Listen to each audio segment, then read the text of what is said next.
أعوذ بالله من الشيطان الرجيم وما أنفقتم من نفقة أو نذرتم من نذر فإن الله يعلمه وما للظالمين من أنصار. 270 വചനം. മൂന്നാമത്തെ ദിവസമാണ് നമ്മൾ കേൾക്കുന്നത്. ചെറിയ വചന, പക്ഷേ വല്ലാത്തൊരു വചനമാണ്. വമാ അൻഫഖ്തും മിൻ നഫഖത്തിൻ ഔ നദർതും മിൻ നദിരിൻ, നിങ്ങൾ എന്ത് ചെലവഴിച്ചാലും എന്ത് നേർച്ച നേർന്നാലും ഫഇന്നല്ലാഹ യഅലമുഹു, നിശ്ചയമായും അള്ളാഹു അതറിയുന്നതാണ്. വമാ ലിൽളാലിമീന മിൻ അൻസാർ, അക്രമകാരികൾക്ക് സഹായികളായി ആരും തന്നെ ഉണ്ടായിരിക്കുന്നതല്ല.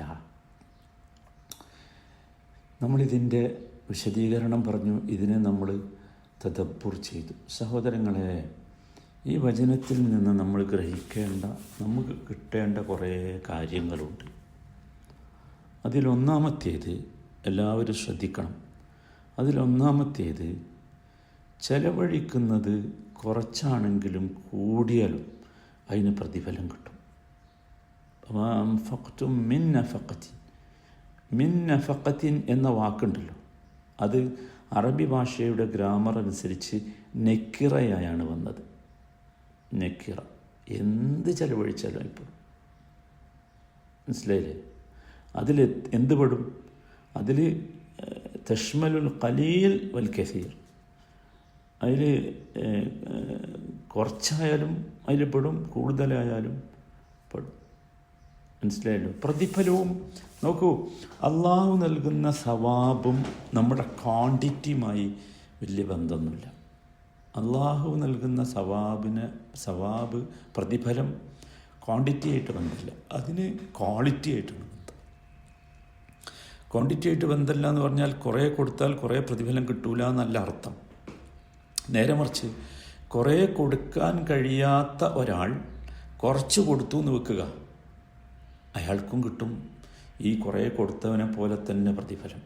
എന്താ വിഷയം എന്ന് വെച്ചാൽ, സവാബ് നിശ്ചയിച്ചിട്ടുള്ളത് 2 ഷർത്തുകളുടെ അടിസ്ഥാനത്തിലാണ്, 2 നിബന്ധനകളുടെ അടിസ്ഥാനത്തിലാണ്. ഒന്ന്, ഇഖ്ലാസ് ഉണ്ടാകണം, അള്ളാഹുവിൻ്റെ പ്രീതി ആഗ്രഹിച്ചുകൊണ്ട് മാത്രം കൊടുക്കണം. 2, അത് ശറഅ് പറഞ്ഞതുപോലെ ആയിരിക്കണം ചെയ്യേണ്ടത്. അനാവശ്യമായുള്ള കൊടുക്കലോ അനാവശ്യമായ ചെലവഴിക്കലോ ധൂർത്തനോ ആകരുത് എന്നർത്ഥം. രണ്ടാമത്തെ പാഠം, അത് നമ്മൾ ശരിക്കും ശ്രദ്ധിക്കണം. ഒരു മനുഷ്യൻ ചെലവഴിക്കുമ്പോൾ അവൻ പ്രതീക്ഷിക്കേണ്ടത് അള്ളാഹുവിൽ നിന്നുള്ള പ്രതിഫലം മാത്രമായിരിക്കണം. ഞാൻ മാത്രം എന്ന് പ്രത്യേകം പറയാം. ഇപ്പോൾ ഒരുപാട് സൊസൈറ്റികളുണ്ട്, ഒരുപാട് പാവങ്ങളെ സഹായിക്കുന്ന റിലീഫ് സംവിധാനങ്ങളുണ്ട്, എല്ലാ പ്രദേശങ്ങളിലുമുണ്ട്. അത് നിർബന്ധമായ സക്കാത്ത് വാങ്ങിയിട്ട് അത് വിതരണം ചെയ്യുന്ന സക്കാത്ത് കമ്മിറ്റികൾ മുതൽ സദക്ക വാങ്ങിയിട്ട് മനുഷ്യർക്ക് എത്തിച്ചു കൊടുക്കുന്ന ഈ റിലീഫ് കമ്മിറ്റികൾ വരെയുണ്ട്. എല്ലാ കമ്മിറ്റിക്കാരും ശ്രദ്ധിക്കുക, എല്ലാ മനുഷ്യരും ശ്രദ്ധിക്കുക. ഇത് എന്തിന് ചെയ്യുന്നു എന്ന് നിങ്ങൾ ശരിക്കും മനസ്സിലാക്കണം. എന്തിനാണ് ഇത് ചെയ്യുന്നത്? ഇതിൽ അള്ളാഹുവിൻ്റെ പ്രീതിയല്ലാതെ, അള്ളാഹുവിൻ്റെ അടുത്ത് പ്രതിഫലം കിട്ടണമെന്നല്ലാതെ മറ്റൊന്നും പ്രതീക്ഷിക്കരുത്. എന്ത് പ്രതീക്ഷിച്ചാലും പോയിപ്പോവും. ഫഇന്നല്ലാഹ യഅലമു എന്ന് പറഞ്ഞത് വല്ലാത്തൊരു വാക്കാണ്, വല്ലാത്തൊരു വാക്കാണ്. മനസ്സിലായില്ലേ? അപ്പോൾ എല്ലാവരും ശ്രദ്ധിക്കണം, അത് വളരെ ഗൗരവത്തിൽ ശ്രദ്ധിക്കണം. അതാണ് മനസ്സിലായി. അതേമാതിരി മൂന്നാമത്തെ കാര്യം, മനുഷ്യൻ നേർച്ചയെക്കുറിച്ചാണ്. മൂന്നാമത്തത്, നേർച്ച ചെയ്യുന്നത് നമ്മൾ നേരത്തെ പറഞ്ഞ് വിശദീകരിച്ചപ്പോൾ, നേർച്ച താഴത്തിലേ ഉള്ളൂ, മഅസിയത്തിൽ നേർച്ചയില്ല. മനസ്സിലായില്ലേ? അള്ളാഹുവിനെ അനുസരിക്കുന്ന വിഷയത്തിലേ നേർച്ചയുള്ളൂ, അള്ളാഹുവിനെ ധിക്കരിക്കുന്ന വിഷയത്തിൽ എന്തില്ല? നേർച്ചയില്ല. അത് പ്രത്യേകം ശ്രദ്ധിക്കണം. അതും എന്താണ്? അള്ളാഹു അറിയും. മനസ്സിലായല്ലോ? നാലാമത്തെ കാര്യം, ഈ നേർച്ചയും അള്ളാഹു അറിയും എന്ന് പറഞ്ഞാൽ, വമാ അൻഫഖ്തും മിൻ നഫഖത്തിൻ ഔ നദർതും മിൻ നദിരിൻ എന്ന് പറഞ്ഞാൽ അതിൻ്റെ അർത്ഥം നേർച്ച പ്രോത്സാഹിപ്പിക്കപ്പെടേണ്ട ഒന്നാണ് എന്നാണോ? ആണോ?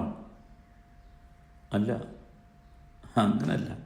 ഇപ്പോൾ ഒരാൾ പറയാണ്, പിന്നെ ഇൻ സറക്ത ഫ ഇന്നല്ലാഹ യഅലമു സറഖതക എന്ന് പറഞ്ഞു. നീ കട്ടാൽ നീ കട്ടത് അള്ളാഹു അറിയും എന്ന് പറഞ്ഞാൽ അതിൻ്റെ അർത്ഥം എന്താ? അതിൻ്റെ അർത്ഥം എന്താ? കക്കൽ പ്രോത്സാഹിപ്പിക്കണം എന്നാ അള്ളാഹു അറിയുമെന്ന് പറഞ്ഞു? അല്ല, അതല്ല. മനസ്സിലായി? അത് നമ്മൾ ശരിക്കും മനസ്സിലാക്കണം.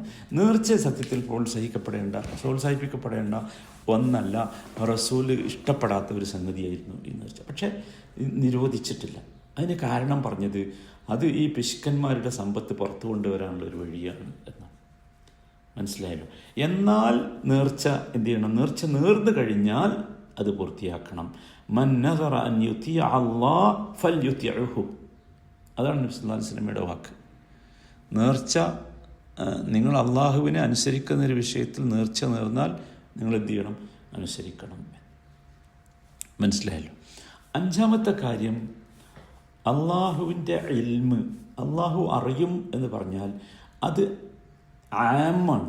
എല്ലാ കാര്യവും അള്ളാഹു അറിയും. നമ്മൾ ഒരു നയാ പൈസ ചെലവഴിച്ചാൽ, ഒരു ഖിർഷ് ചെലവഴിച്ചാൽ, നമ്മൾ ചെലവഴിക്കണമെന്ന് ആഗ്രഹിച്ചാൽ, നമുക്ക് ചെലവഴിക്കാൻ കഴിയില്ല, പക്ഷേ ചെലവഴിക്കാൻ കഴിയുന്ന ഒരാളുടെ അടുത്ത് ഒരാളുടെ പ്രശ്നം എത്തിച്ചാൽ അതൊക്കെ നീ പെടും. ഇന്നല്ലാഹ യഅലമു, അത് അല്ലാഹു അറിയും. മനസ്സിലായില്ലേ? അത് ശരിക്കും ശ്രദ്ധിക്കണം. 4. അഞ്ചാമത്തെ കാര്യം, അല്ലാഹു സുബ്ഹാനഹു വ തആല ഒരിക്കലും ലാലിമിനെ സഹായിക്കൂല. അത് കൃത്യം. വമാലിൽ ലാലിമീന മിൻ അൻസാർ. അക്രമിയെ അല്ലാഹു സഹായിക്കൂല, ഒരിക്കലും സഹായിക്കൂല. ഒരു സഹായവും ഒരു വിജയവും അക്രമിക്കുണ്ടാവില്ല. അപ്പം ചിലപ്പോൾ നിങ്ങൾ ചോദിക്കും, ഉഹദിൽ മറ്റേ കുഫാറുകൾ ജയിച്ചില്ലേ? ജയിച്ചു. അതിന് 2 കാരണമുണ്ട്. ഒന്നാമത്തെ കാരണം, അത് സത്യത്തിൽ വിശ്വാസികൾക്കുള്ള ഒരു പാഠമായിരുന്നു, ശിക്ഷയായിരുന്നു, പാഠമായിരുന്നു. കാരണം വിശ്വാസികൾ എന്ത് ചെയ്തു? നബി സല്ലല്ലാഹു അലൈഹി വസല്ലമയുടെ കൽപ്പനയെ ധിക്കരിച്ചു. സൂറത്ത് ആൽ ഇംറാനിലെ 152 ആയത്തിൽ ഇത് പറയുന്നുണ്ട്. ഹത്താ ഇദാ ഫശിൽതും വതനാസഅതും ഫിൽ അംരി വഅസൈതും മിൻ ബഅദി മാ അറാകും മാ തുഹിബ്ബൂൻ. വഅസൈതും, ധിക്കരിച്ചു. മനസ്സിലായല്ലോ? രണ്ടാമത്തെ കാര്യം, എന്തിനായിരുന്നു ആ വിജയം? ആ വിജയം സത്യത്തിൽ കുഫാറുകളെ നശിപ്പിക്കാൻ വേണ്ടിയുള്ള വിജയമായിരുന്നു. കാരണം മുസ്ലിങ്ങൾ പരാജയപ്പെടുമെന്ന് തോന്നിയപ്പോൾ അവർ കൂടുതൽ ശക്തി ആർജിച്ചു വന്നല്ലോ. അപ്പോൾ അതിൻ്റെയും ഫലം ആർക്ക് കിട്ടി?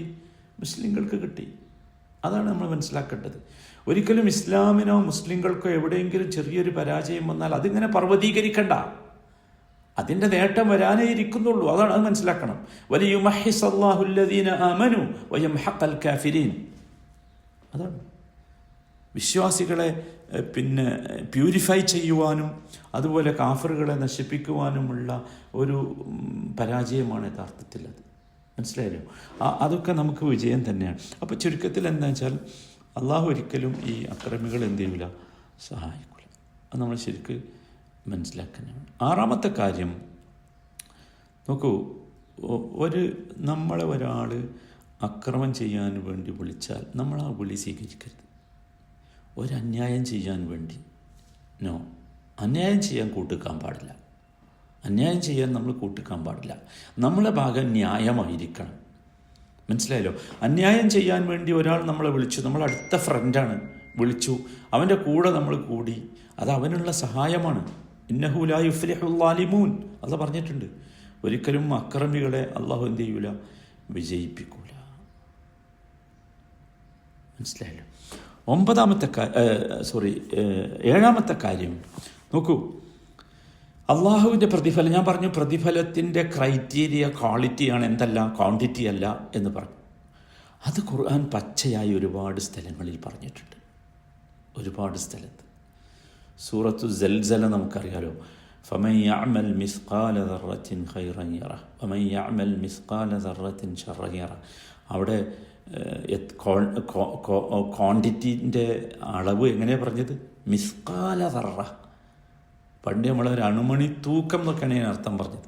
ചെറിയതായാലും പോലും, ദർറത്തായാൽ, മനസ്സിലായി? ഒരു ആറ്റത്തിൻ്റെ അത്രയേ ഉള്ളൂ, അത്രയേ ഉള്ളൂ. മനസ്സിലായി? അതുപോലെ സൂറത്ത് തൗബയിൽ കാണാം, വലാ യുൻഫിഖൂന നഫഖതൻ സഗീറതൻ വലാ കബീറതൻ. വലാ യഖ്തഊന വാദിയൻ എന്ന് പറഞ്ഞിട്ട് അതിൻ്റെ അവസാനം പറയുന്നുണ്ട് ലിയജ്സിയഹുമുല്ലാഹ് അഹ്സന മാ കാനൂ യഅമലൂൻ. സൂറത്ത് തൗബയിലെ 121-ാമത്തെ വചനത്തിൽ കാണാം. വലാ യുൻഫിഖൂന നഫഖതൻ സഗീറതൻ വലാ കബീറതൻ, ചെറുതായാലും വലുതായാലും. മനസ്സിലായാലും. അപ്പോൾ ഈ പാഠങ്ങൾ നമ്മളിതിൽ നിന്ന് പഠിക്കണം. എന്നിട്ട് സഹോദരന്മാരെ, നമ്മൾ ശ്രദ്ധിക്കേണ്ടത്, എപ്പോഴും ശ്രദ്ധിക്കാം, നമ്മൾ ഇങ്ങനെയുള്ള ധർമ്മങ്ങളൊക്കെ ചെയ്യുന്നതിന് മുമ്പ് നമ്മുടെ നിയ്യത്തിനെ നമ്മൾ പരിശോധിക്കുക. മനസ്സിലായി? എന്നിട്ട് നിയ്യത്തിനെ ഇഖ്ലാസ് ഉള്ളതാക്കാം. അത് വളരെ വളരെ പ്രധാനപ്പെട്ട ഒരു സംഗതിയാണ്. അതേപോലെ ഒരിക്കലും അള്ളാഹു ഹറാമാക്കിയതിന് നമ്മൾ ചെലവഴിക്കാതിരിക്കുക. ഹറാമാക്കിയൊരു കാര്യത്തിന് വേണ്ടി, ഹറാമാത്തുകൾക്ക്, തെറ്റുകൾ ചെയ്യാൻ വേണ്ടി, തിന്മകൾ പടർത്താൻ വേണ്ടി, അത് നോക്കൂ, ചില ആൾക്കാർ രാഷ്ട്രീയത്തിൽ അത് പറ്റും എന്നാണ് വിചാരിച്ച്. ഞങ്ങളുടെ രാഷ്ട്രീയത്തിലല്ലേ, മതത്തിലല്ലല്ലോ, പള്ളിയിലല്ലല്ലോ, പള്ളിൻ്റെ പുറത്തല്ലല്ലേ, പറ്റുമോ? എടോ, ഇത് രണ്ടും വിചാരണ ചെയ്യുന്നത് അള്ളാഹു തന്നെയാണ്.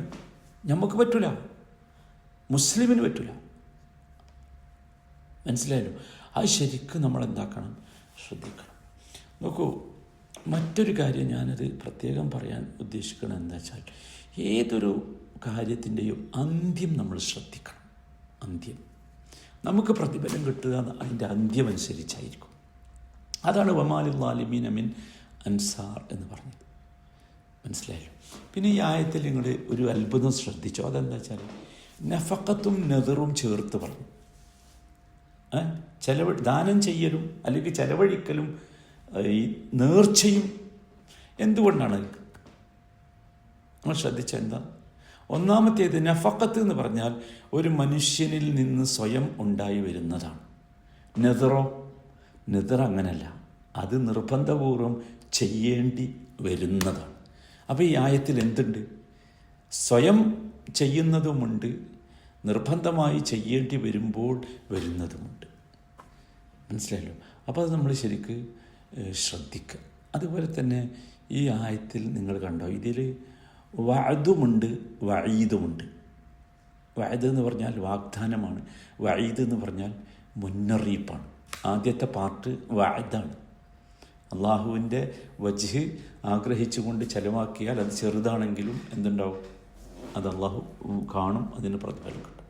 രണ്ടാമത്തേത് വഈദുണ്ട്, ഇതിൽ മുന്നറിയിപ്പുണ്ട്.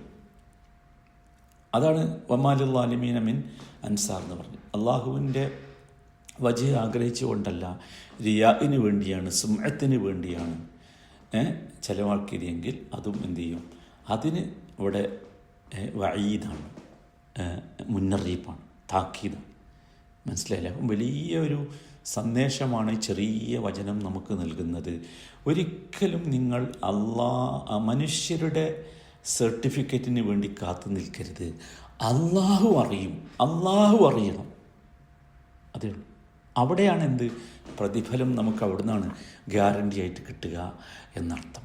മനസ്സിലായല്ലോ? അപ്പോൾ നമ്മൾ ശരിക്ക് ശ്രദ്ധിക്കുക. നോക്കൂ, അള്ളാഹു സുബ്ഹാനഹു വ തആല നമ്മൾ അള്ളാഹുവിന് വേണ്ടി മാത്രം ചെയ്യുന്ന ഓരോ പ്രവൃത്തിയും എത്ര ചെറുതാണെങ്കിലും അത് അള്ളാഹു സംരക്ഷിക്കും. അത് നമ്മൾ ശരിക്ക് മനസ്സിലാക്കണം. മനസ്സിലായില്ലേ? അത് വളരെ പ്രധാനപ്പെട്ട. അതേപോലെ സഹോദരന്മാരെ, ആരെങ്കിലും മറ്റുള്ളവർ കാണാൻ വേണ്ടി നൽകുകയോ അല്ലെങ്കിൽ നമുക്ക് ബാധ്യതപ്പെടുത്തിയത് തടയുകയോ ചെയ്താൽ അത് അനീതിയാണ്, അത് അക്രമമാണ്. മനസ്സിലായല്ലോ? അത് നമ്മൾ വളരെ പ്രധാനപ്പെട്ട കാര്യമാണ്. പിന്നെ എപ്പോഴും ശ്രദ്ധിക്കുക, ജനങ്ങളുടെ സാക്ഷ്യത്തിനായി കാത്തിരിക്കരുത്. കാരണം അള്ളാഹുവിനറിയാം. അള്ളാഹു മനസ്സിലാക്കാനുള്ള തൗഫീഖ് നൽകട്ടെ.